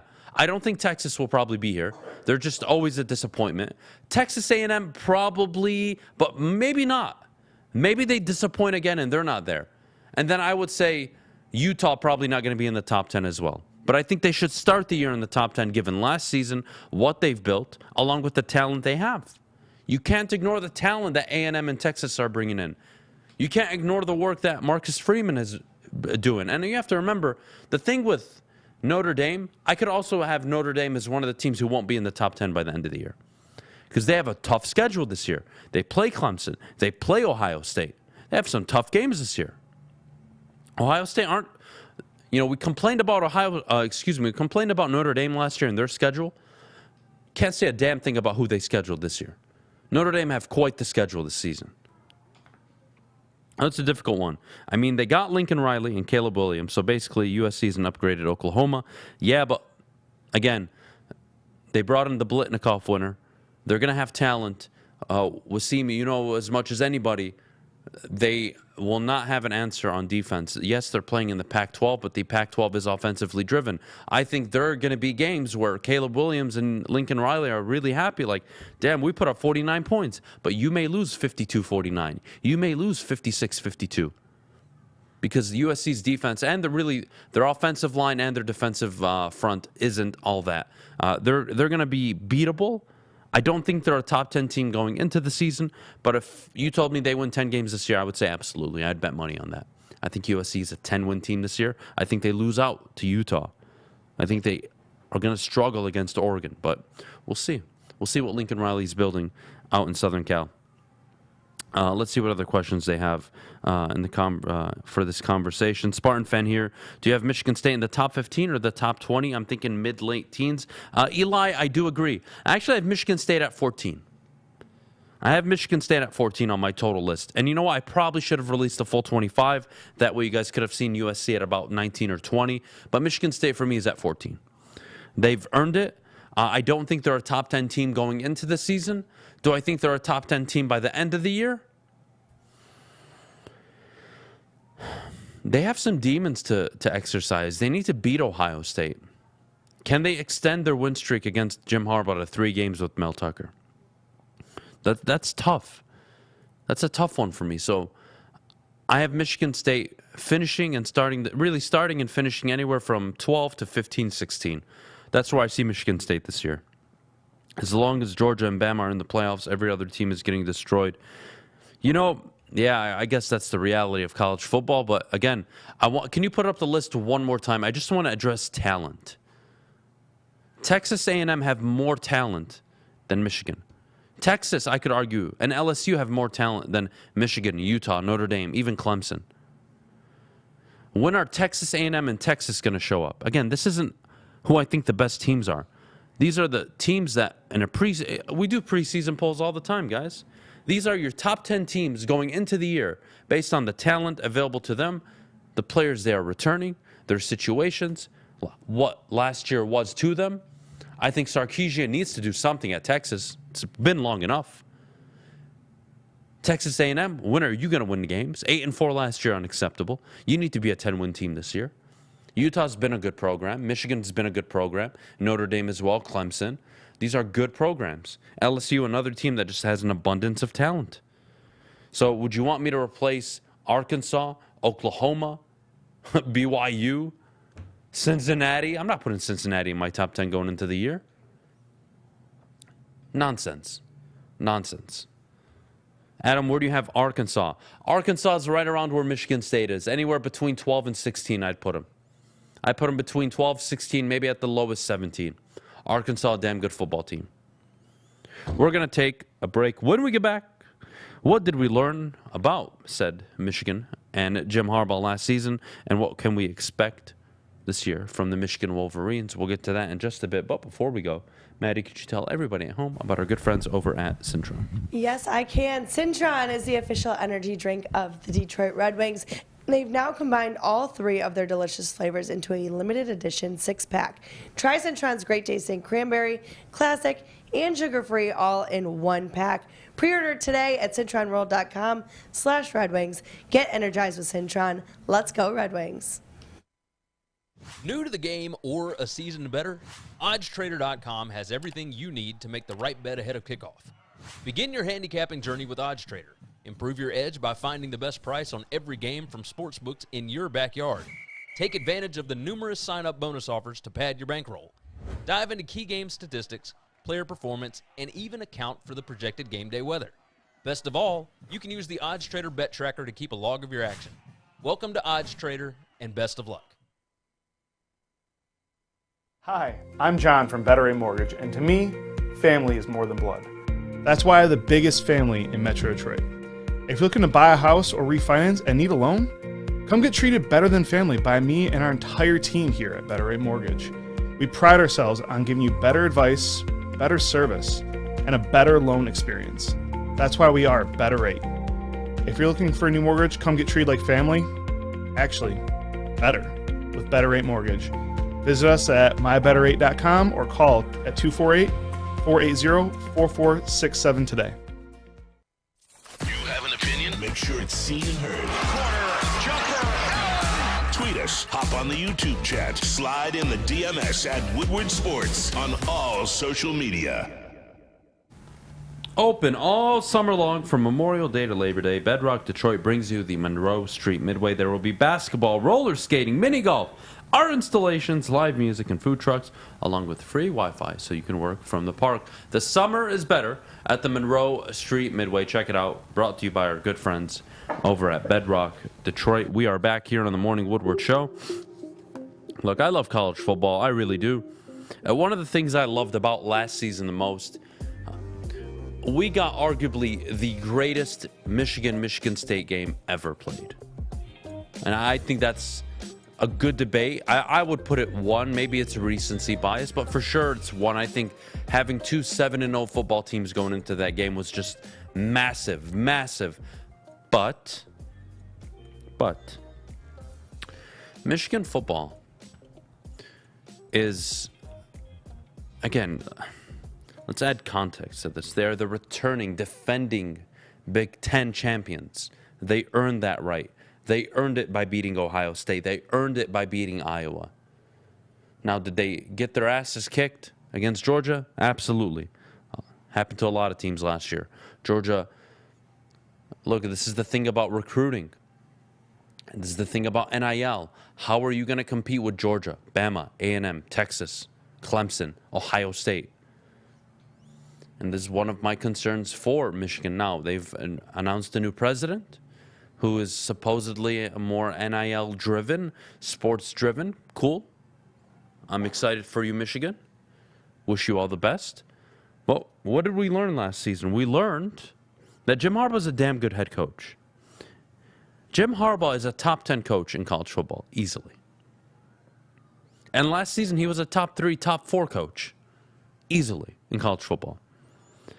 And the idea that Michigan have been a disappointment during his tenure, I would say is fair, but it doesn't tell the whole story. I'm going to stand up for this, so excuse me for a second. But how easily we forget, and context matters, how things were before. How were things before Harbaugh? Not so great. Michigan football was tough to watch. It was tough. It was disappointing. Not fun at all. Harbaugh comes. The hype, the excitement, the top recruiting classes, the top recruits in the country. You have this snowball of talent coming in. But you run into Ohio State and Urban Meyer, and we all remember the JT Barrett ball spotting. We all remember some of those Ohio State teams, college football playoff teams, national champion teams. So Ohio State is a good, if you want to say it's an excuse, whatever. That's not the point this morning. The point is, if you tell the full story in context, Jim Harbaugh, in a negative light, has struggled against his rivals, hasn't won the big games, struggled against ranked opponents, failed to win the Big Ten. That's true. That's all accurate up until last year. But the flip side is he was recruiting at a level you had never recruited at. He was winning an abundance of games. He was getting you to the final game of the year against Ohio State with an opportunity to go to the Big Ten championship game, something not many coaches have done before prior to him. So I get the frustration, and now that you've had the success, does that make it okay this year not to win the Big Ten? Yeah, of course. Now, is it okay to go 5-8? No. Is it okay to go undefeated up until Ohio State and lose that game? It's okay. It's frustrating. It sucks, right? You're a Michigan fan. You want to win that game. But where I'm getting at with this morning is, how are we supposed to evaluate a team's growth, a coach's development, when, let's call it what it is, and I'm not trying to make this just about the quarterbacks, but you look at the quarterback situation, for example. If Cade McNamara loses the game against Iowa or Ohio State, and by the way, you saw what he looked like early on against Iowa, and you saw what he looked like against Georgia. I know he's a Big Ten winning quarterback. Very respectful kid. I would say a leader in that room. Very matured. But when does Michigan decide, hey, we want to take this next step? When does that happen? Because if it doesn't change, and it's just going to be Cade, and it's going to be, we're going to win the games we're supposed to win and probably lose to Ohio State, Penn State, and not get to the Big Ten championship game. All right, well, what is that? What exactly is that? I think you have potentially a top 3 quarterback sitting on your bench in all of college football. Potentially. Who knows? Maybe he's not. Maybe he sucks. Maybe he just sucks. But do you want to play the what-if game with me? Where at the end of the year, Cade McNamara started a majority of the games, and you're a 9-10 win team, and you're sitting here complaining about Harbaugh, complaining about why we never started Cade, and that we could have, or excuse me, JJ, and that you could have won all those games that you won this year with him. Not saying Cade is a bad quarterback, but you are gonna struggle. And tell me if I'm being ignorant. I don't mind, chat. I'm always open to talking to you guys. You tell me if I'm being ignorant by saying, if I am a 4, hell, even a 5-star recruit, why would I come to Michigan if I'm a skilled position player, let alone a quarterback? Why? What is Michigan going to provide me as a quarterback prospect? Unless J.J. McCarthy breaks that mold. Unless Jim Harbaugh allows him to break that mold. Because if J.J. doesn't do it, when's the next one? C.J. Carr's gone. Dante Moore's gone. Right? Your own backyard and a legacy kid. Gone. I don't want to hear, well, J.J. Adam, look, we have a plan for J.J. We're going to let him start.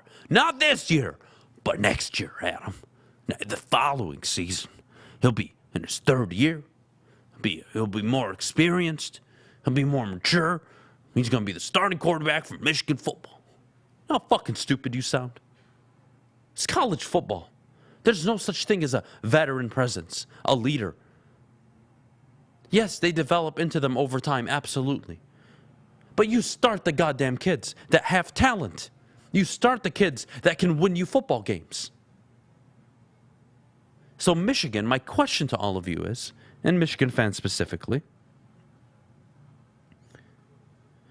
we've seen you guys now reach the pinnacle, right? You've won the Big Ten. That is the objective every year.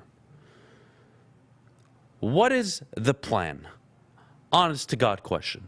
Is it to try and exceed that and maybe be a consistent college football playoff threat? Or is it we are happy that we've won the Big Ten and we're okay with starting Cade because he is our Big Ten winning quarterback?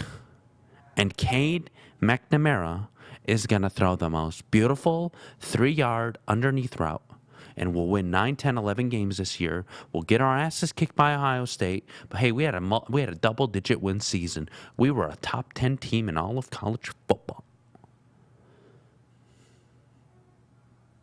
You guys tell me. You guys tell me. And I like Jim. I think Jim's a phenomenal coach. I love Jim Harbaugh. Boy, is he stubborn. Boy, is he all about Bo Schembechler.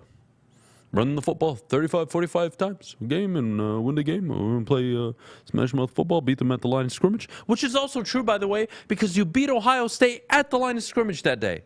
I was there. You crushed Ohio State in the trenches.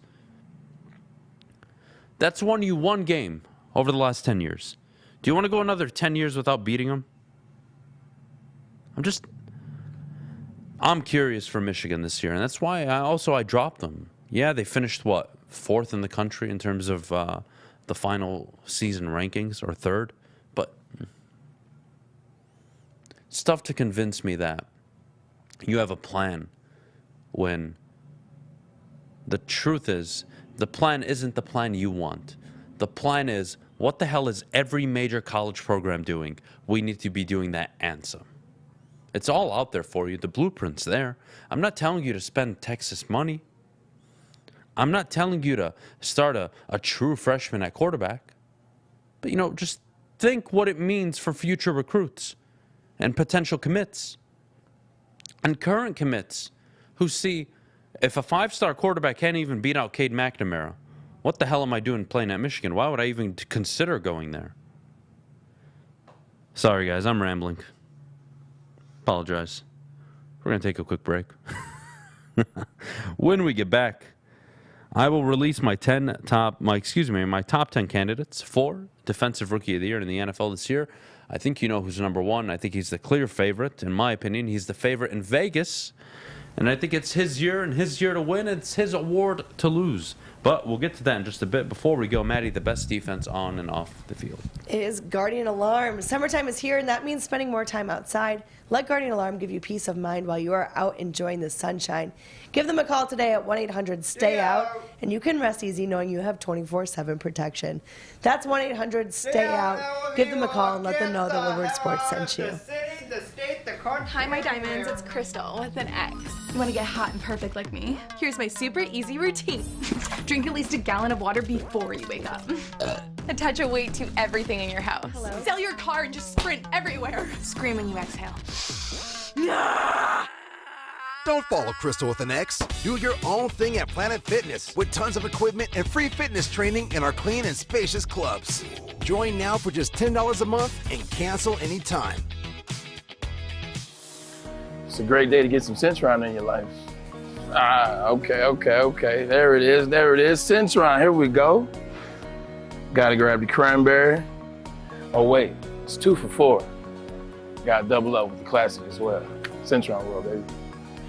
Centron, available at select Krogers, and if you wanna know how, go to @CentronWorld.com. You get dope like me. You know what? Why wait?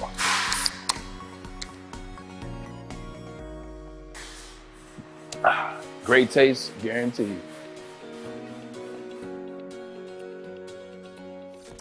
Woodward Avenue, the first paved road in America. Woodward Sports, the first sports network born in Detroit and made for Detroit.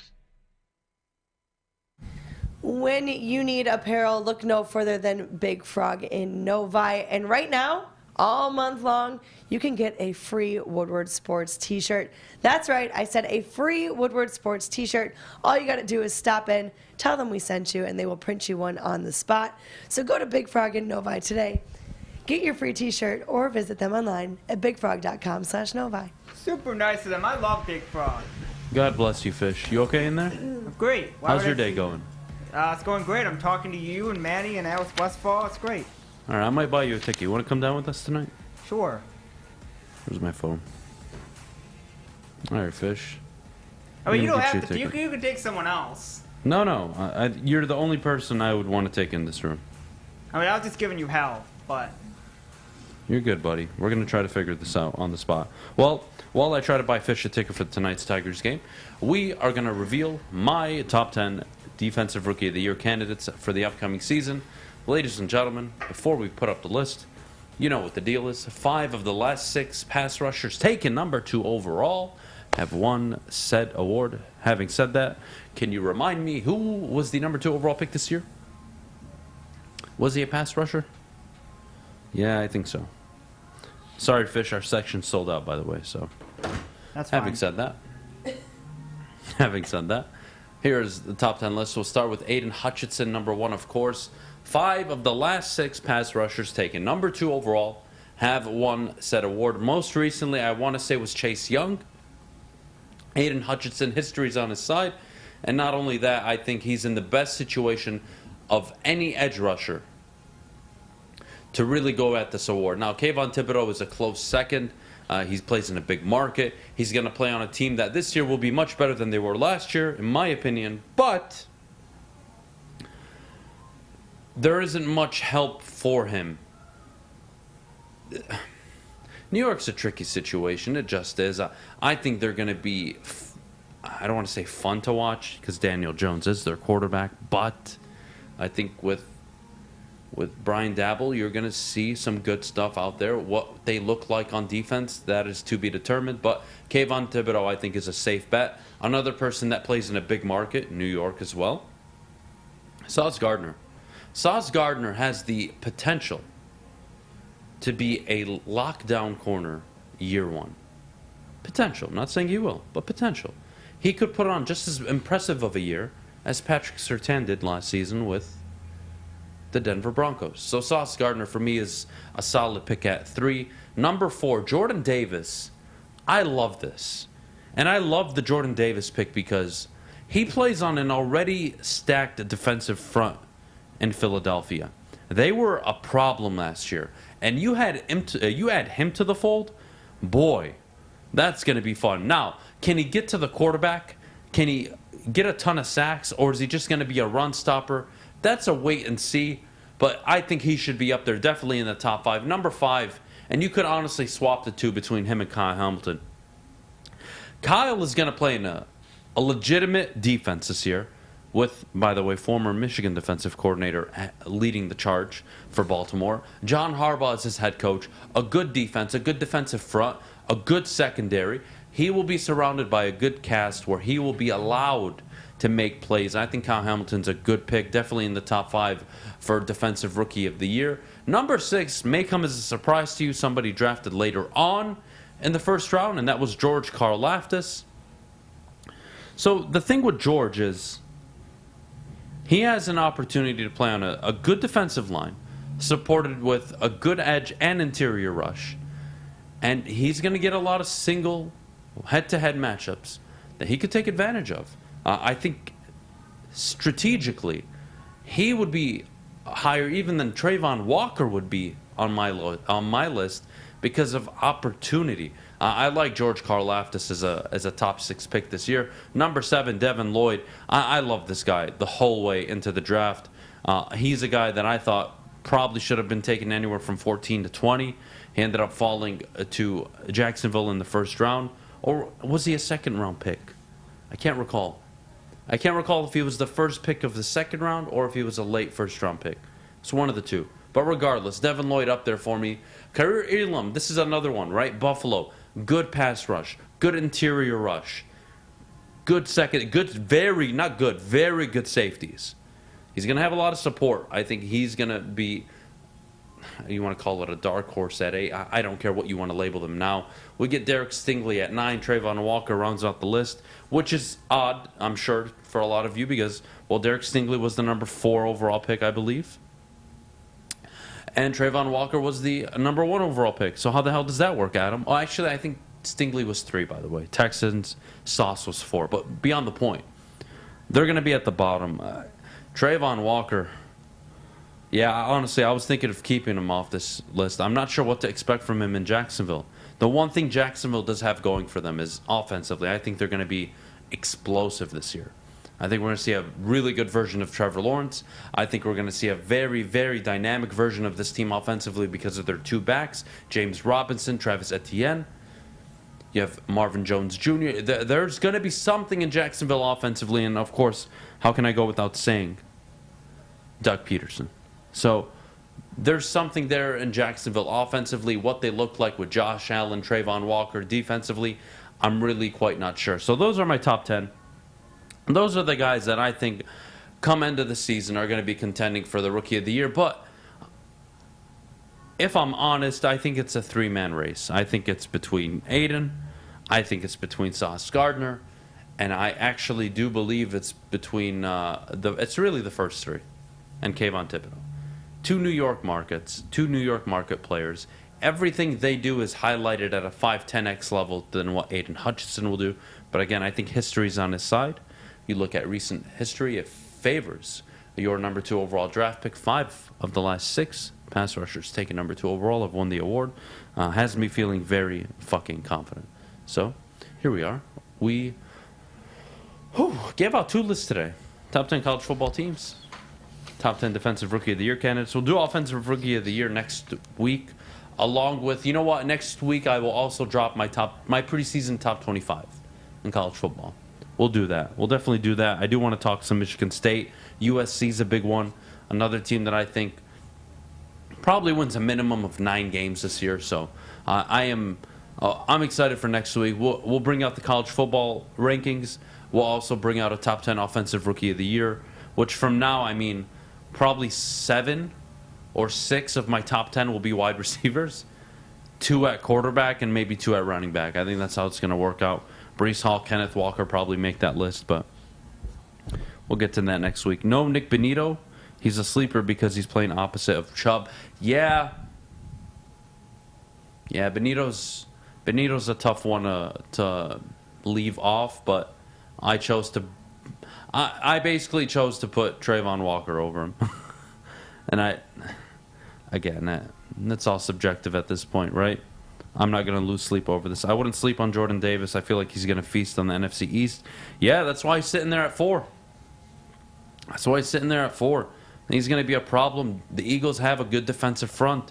He's only going to make them a lot better, and they're only going to be a bigger problem. My one concern with Jordan Davis is, do you give him an award where he doesn't get more than 3 sacks, 4 sacks, 5 sacks? And Ndamukong Suh was a defensive tackle like Jordan Davis was. Ndamukong Suh, year 1, was all-pro and had, 10.5 sacks year 1? I know he had 10 for sure. So, I don't think Jordan Davis can get you that many. I think he's a high-volume tackle for loss, run stopper. If he gets you more than 4.5 sacks, he gets you 5. I think it's going to be tough not to give him that award, especially if he's what I think he is from a run-stopping standpoint. We'll answer a quick question before we head to break. Adam, do you think the Lions can win the NFC North? No. I don't. That's a tough one for me. 1, I think the Vikings will win it. But 2, the Packers aren't going away. They're going to have a top 5 defense. They do have Aaron Rodgers. They do have LaFleur. I mean, yeah, it's the most expensive offense in the league. I don't think your offense is better than Minnesota's. And I don't think it's better than Green Bay's for the sole fact that they have Aaron Rodgers and you don't. Even if you have a better offensive line, even if you have better wide receivers, even if I like your tight end more, even if you probably take the backfield of Green Bay, but still, you can have all those things better. They have the better quarterback. So I would pass on the Lions winning the division. Goff over under 30 touchdowns? I'd say under. I'd say he'd be at around 26 to 27. That's the number I'm thinking this year. We're going to take a break. When we get back, speaking of Jared Goff, what must Jared Goff do to get a contract extension with the Detroit Lions? It should be fun, but before we go, Maddie, could you tell us all about our good friends over at Big Boy? Yes, I can. Ciabatta's, summer salads, hand-dipped shakes, all at Big Boy right now. Try a chicken club, chicken cordon bleu, or a sunrise ham and cheddar, all on their grilled ciabatta bread. You heard it here first. Summers just got better at Big Boy. Fellas, let's be honest. We like things to be easy. We like simple stuff, like sports 7 days a week. We like things uncomplicated, like Lady Jane's Haircuts for Men. Open 10 to 8, 7 days a week. Walk in anytime. Sign in, sit down, watch your favorite team play. And before you know it, your hair will be game ready. Open 10 to 8, 7 days a week. Walk in anytime. Lady Jane's Haircuts for Men. It's wicked awesome. Life is full of hard choices. We're here to make one of life's biggest decisions as simple as possible. My name is Christina Gennari, and for over 20 years, I've helped hundreds of families buy and sell homes. We cover all of Metro Detroit and more, from large luxury homes to starter homes. We will work hard to make sure that you get the home of your dreams. So if you're in the market today or even thinking about buying or selling in the future, make the obvious choice. Christina Gennari, the obvious choice in real estate. Visit us at soldchristina.com today. Make sure you're listening to Woodward Sports all day long. Start your morning with the Morning Woodward Show. Spend middays with Big D Energy. Watch and listen your drive home with the bottom line. And don't forget about Woodward Bets Daily. All live, all right here on the Woodward Sports Network. Welcome back. Thanks for joining us on the Morning Woodward Show here on the Woodward Sports Network. Also featured on The Roar on 99.1, 93.5, and 94.7 HD2. What are you doing over there? I'm trying to make it. Taking a nap? 9 more minutes. 9 more minutes till we get to Mailbag. Let's discuss what Jared Goff must do to earn a contract extension with the Detroit Lions. Now, something to keep in mind with Jared Goff. Obviously, Brad Holmes was in the building when the Rams did select him number 1 overall all those years ago. But Jared Goff's contract currently, it looks like this. This year, he's booked for $31 million. Next year, for $30 million. And the year after, $31 million. You still have 3 more full seasons of Jared Goff. Okay? Contractually. Yes, you could. There's an out. You're able to basically move off him for little to no cost to your team in terms of dead cap space. But the point is, what must he do in this 3-year stretch to get an extension? Well, if you'll allow me, let's entertain the idea that he is the quarterback from now till the end of the 2024 season, which would end in technically 2025. And allow me to say in 3 years what Jared Goff must do to earn a contract extension. I think that would be, he would have to win the division,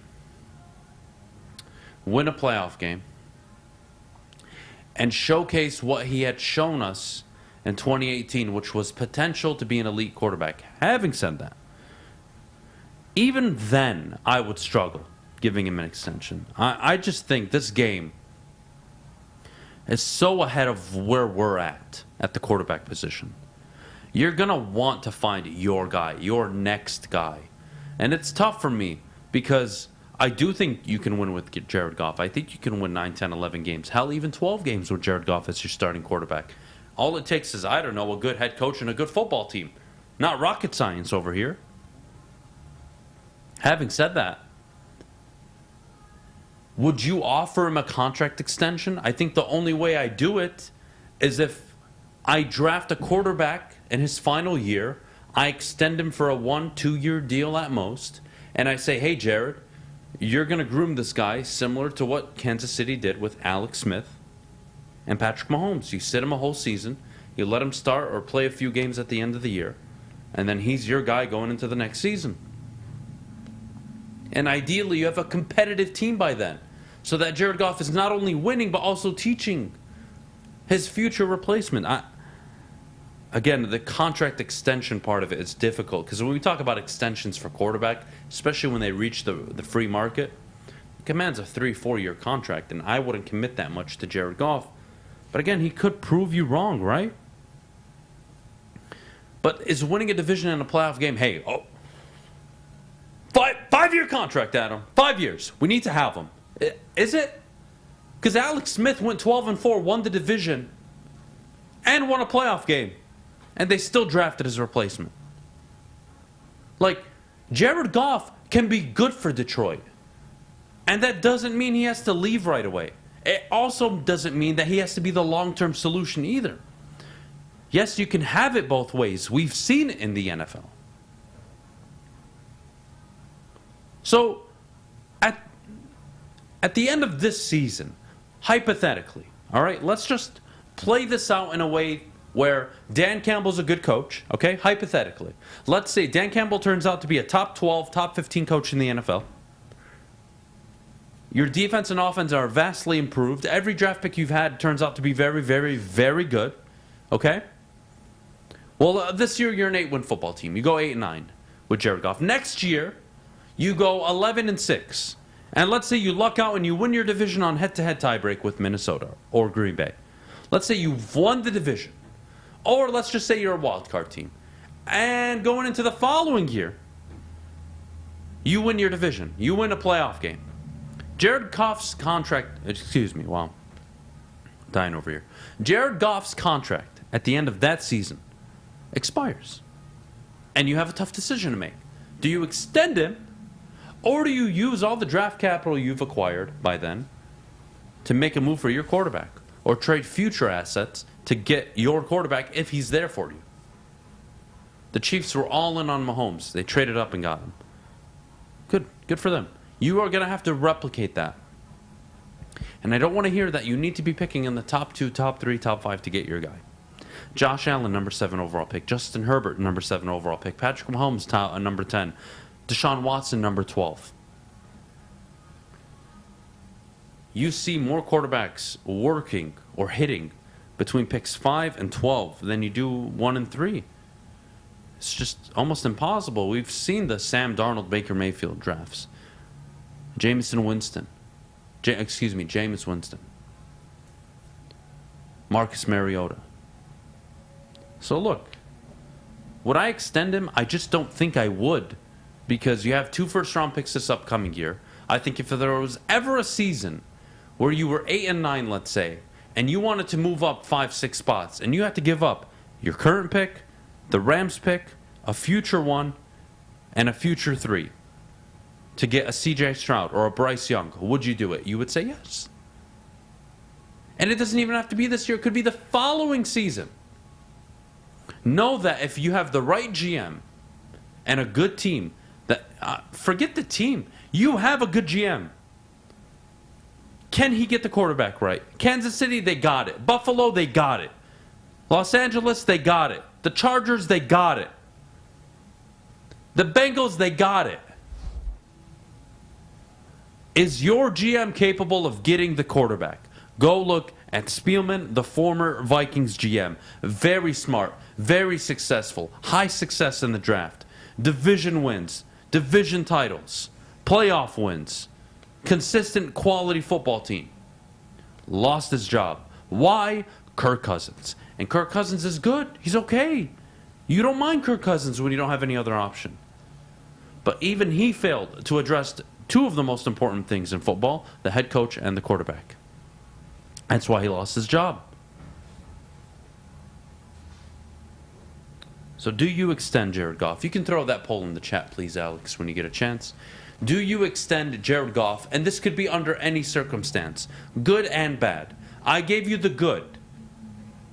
And I think the only way you extend him is not this year, but next year, with 1-year deal remaining on his contract, you sign him to an additional year extension.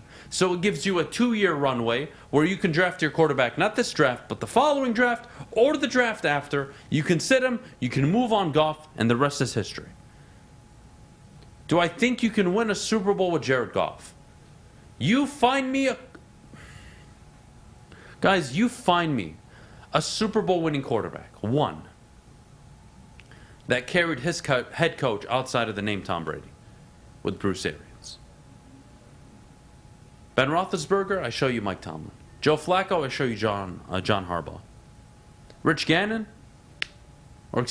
Brad Johnson, I show you John Gruden. Bill Belichick, Tom Brady. Andy Reid, I show you Patrick Mahomes. Matthew Stafford, I show you Sean McVay. Montana, I show you Walsh. Young, I show you Walsh. You guys show me. You guys tell me. What makes sense to you? The only way you ever are allowed to say or ask, can you win a Super Bowl with Jared Goff, is if you have a top 5 fucking head coach in the NFL. At least top 10, but typically 5, especially you're going to need a top 5 one to win it with Jared Goff. So you guys tell me, where's your Sean McVay? I hope it's Dan Campbell. I really do. Really hope so. I'm just saying. You don't win with an average quarterback and an average head coach. It's never, ever, ever, ever, ever happened. You can win a division. You can win a playoff game or two.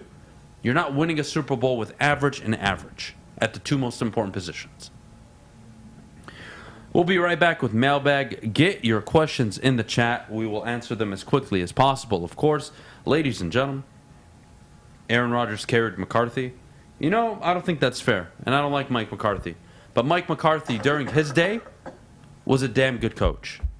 Mike McCarthy, if you remember, took over and turned that team around with that defense. And look, you guys know how I feel about Mike McCarthy, but let's not act like his initial 4, 5, 6, 7 years, he wasn't a top 7 head coach in the NFL. Let's not play revisionist history here.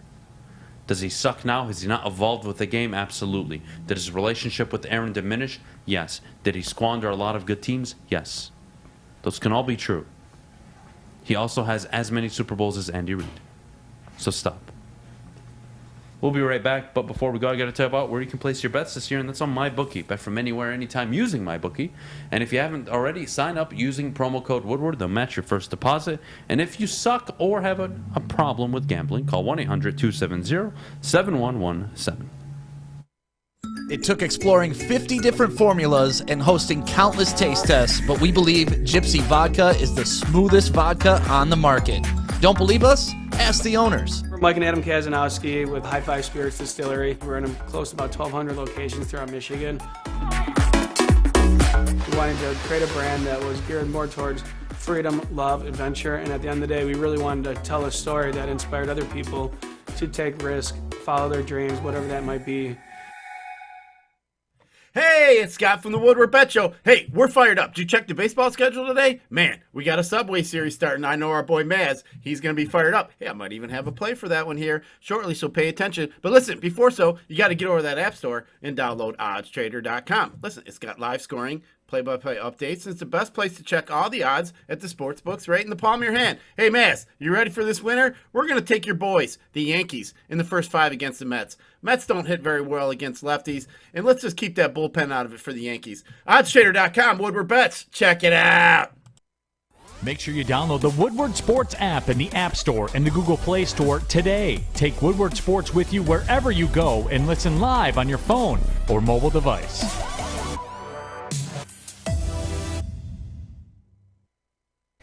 It's almost back to school time, and you know what that means. You got to find somewhere to put your kid in school. Well, look no further than the Academy of Warren. They have a brand new state-of-the-art sports dome field house that has a regulation-sized basketball court, volleyball court, and soccer field. Their K-8 system features small classroom sizes, futuristic media center, free breakfast and lunch, and much, much more. Enroll today at academyofwarren.net. All right, we're back here on the Morning Woodward Show. Get your questions in the chat. Let's see. Trent Dilfer, Brian Billick. Dude. All right. I don't know how to say your name. Kitek? How old are you? 14? 15? The fuck if you were alive when they won a Super Bowl. You know Brian Billick is actually a very, very, very good head coach? Are you serious? Average? Average? Brian Billick? If Brian Billick is average.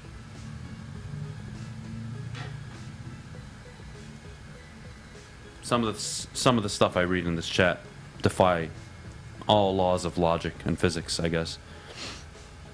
Steven says the reason you don't extend Goff this year is because 1, you want to see how he performs this season. 2, you can make a play for Jimmy G if you're not happy with what he delivers. I wouldn't go for Jimmy G. I love him, I really do, but that's a tough one to sell for me. That really is. Just to educate you guys on who the hell Brian Billick is, by the way. Took over as the Ravens head coach in 1999. Super Bowl champion in 2000. Had 4 seasons with double-digit wins. Had 5 division titles in 9 years coaching. 5 division titles, 1 Super Bowl, a total of 5 playoff wins. And you want to tell me that that's average? Wow. Brian Billick, average head coach. Isn't that something? Brian Billick never had you didn't need an offense to win in the early 2000s, man. You need an offense now. How did Rich Gannon and the offense do against Tampa Bay in the Super Bowl all those years ago? Huh? Why in the hell did the New England Patriots beat the greatest show on turf and the Rams in the Super Bowl? Why? Don't tell me, Brett Brady. No, Ty Law, Willie McGinnis, Richard Seymour, Teddy Bruschi, Rodney Harrison. Wow.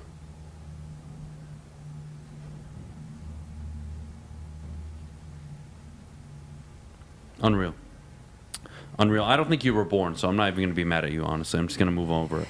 If Avila is fired, who's the replacement? I want to give you a serious answer, Mallet. I really do. But honestly,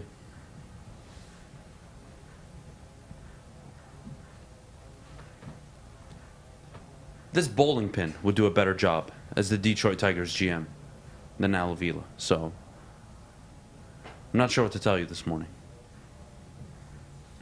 All right, what other questions do we have in the chat this morning? Are you going to break your hip before you go out there tonight? No, but somebody will probably try to kill me. He had Jamal Lewis. Jamal Lewis was a good running back in the day. He had a good, 3-4 year stretch. Do you eat sunflower seeds? Huh? Do you eat sunflower seeds? Yeah, of course. What's your favorite flavor?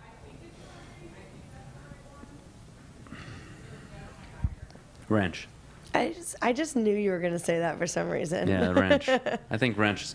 I like the barbecue ones. Oh, no, I can't. Too messy. Ranch is the same. It's just not white as messy. instead of red. Sunflower seeds itself are messy. Oh, God. I don't think you'd want anybody internally to replace Avila, by the way. Everybody in that front office, there needs to be an honest reality check with a lot of people holding high positions in that front office. Good luck. That's got to change. Dill pickle is actually really good. No, I love it. I don't like pickles. Dill pickle is a solid second for me on sunflower seeds. Easily. I don't like Easily pickles. in my top 3. All right, Adam, what time is the game? Will you be live? I'm not sure if I'll go live, but maybe I'll go live. Oh, boy. Maybe I'll go live. Good luck. The game's at 7. Live What? from the jail cell in Royal Oak. What, not good service? Yeah. I have good cell service downtown. I should be fine. Okay. We'll be okay. Yeah, good luck with that.